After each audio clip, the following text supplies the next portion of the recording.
اللهم اجعل صيامي فيه بالشكر والقبول على ما ترضاه ويرضاه الرسول محكمة قلوب بالأصول بحق سيدنا محمد وآله الطاهرين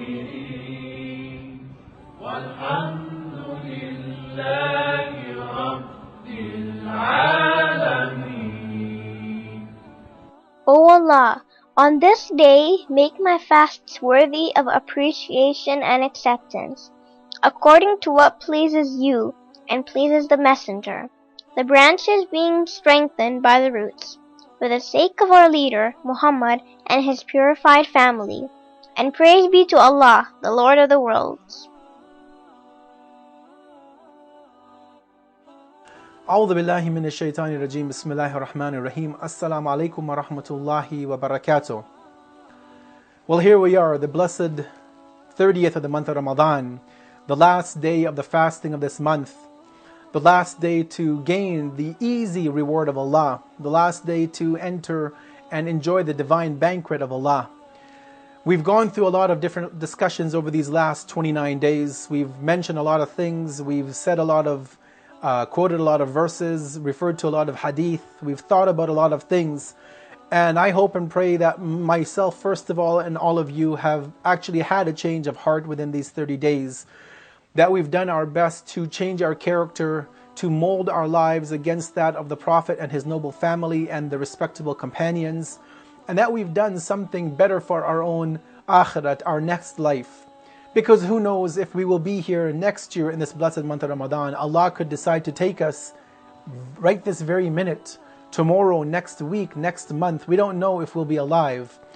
And so we end our discussion in Ramadan Reflections on the topic of lack of knowledge.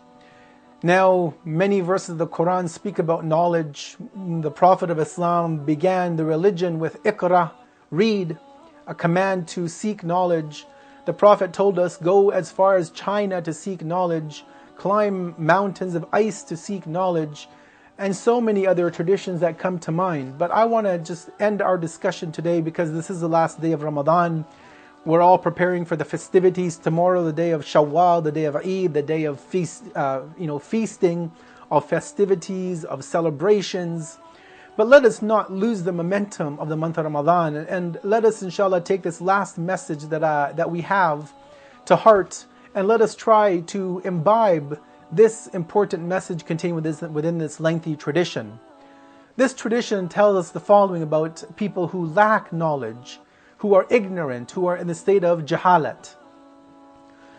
The ignorant one is one who considers himself knowledgeable about what he is in actual fact ignorant of, and he is content with his own opinion.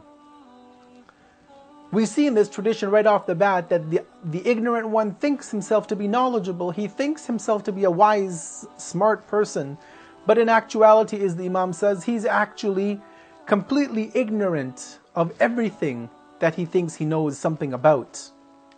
Continuing on the tradition, we read the following. His attachment to scholars only increases his estrangement from knowledge, since he is constantly finding fault with them. This is a great problem in our society. People want to sit with the ulama, with the scholars, which is all well and good.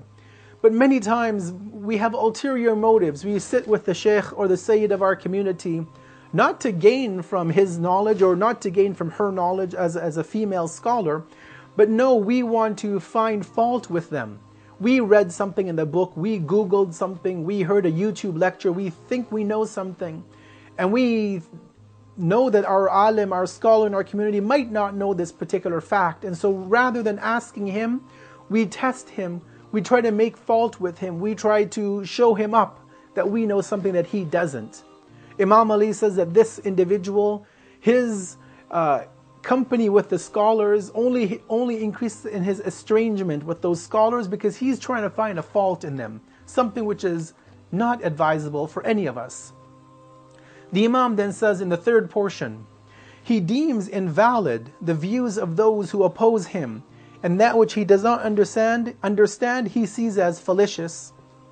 So when one of these know-it-all people thinks that they've read an article, they've Googled a book, they might know a few words of Arabic, so they've read a hadith or a verse of the Quran in Arabic, they think they know everything.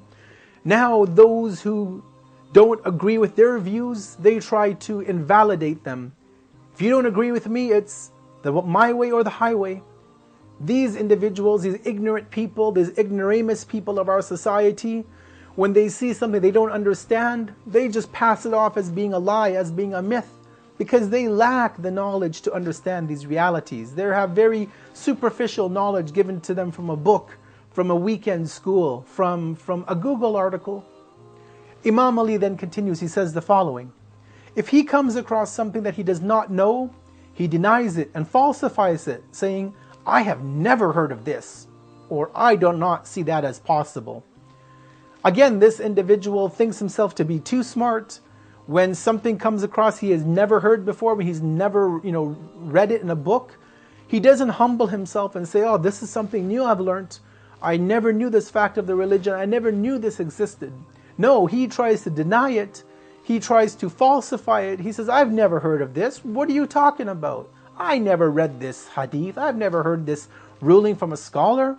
Or he says that this is not even possible at all. The utter arrogance of such an individual. Imam Ali then says in the next part of this tradition, if he comes across something that he does not know, he denies it and falsifies it, saying, I have never heard of this, or I don't see it as possible, or how can it be, or where is it from? Again, he shows us that such people don't have the humility to say, I don't know. They try to deny the reality of that statement by their own simple-minded, foolish nature that they have.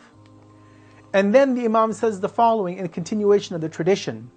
This is due to his confidence in his own opinion and the paucity of his awareness of his own ignorance.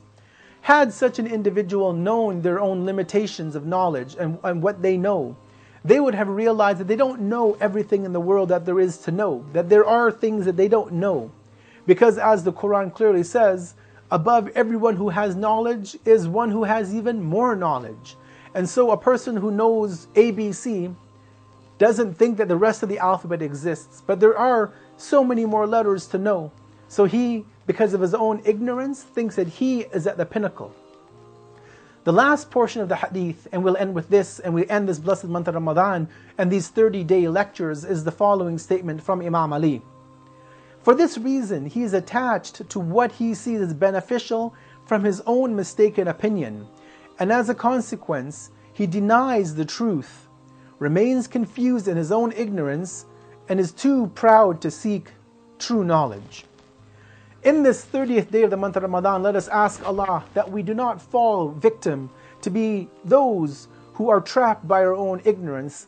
Let us ask Allah for the opening of our heart, for the ability to see our own limited knowledge, and to ask Allah for more knowledge, to make that very famous dua, Rabbi zidni ilman, O my Lord, increase me in knowledge. And let us be able to go to the true source of knowledge, which is the Prophet of Islam, Prophet Muhammad, and his noble family, the Ahlul Bayt, alayhum wassalatu wassalam. Wassalamu alaikum wa rahmatullahi wa barakatuh. May your fasts be accepted in this month. May your standing for prayer be accepted by the Most Almighty. May your hands which were raised in supplication be given what you had asked for in this blessed month. And may all of us be able to witness another month of Ramadan so that we may again imbibe in the teachings of our religion and be invited to the banquet of Allah subhanahu wa ta'ala. Wassalamu alaikum wa rahmatullahi wa barakatuh.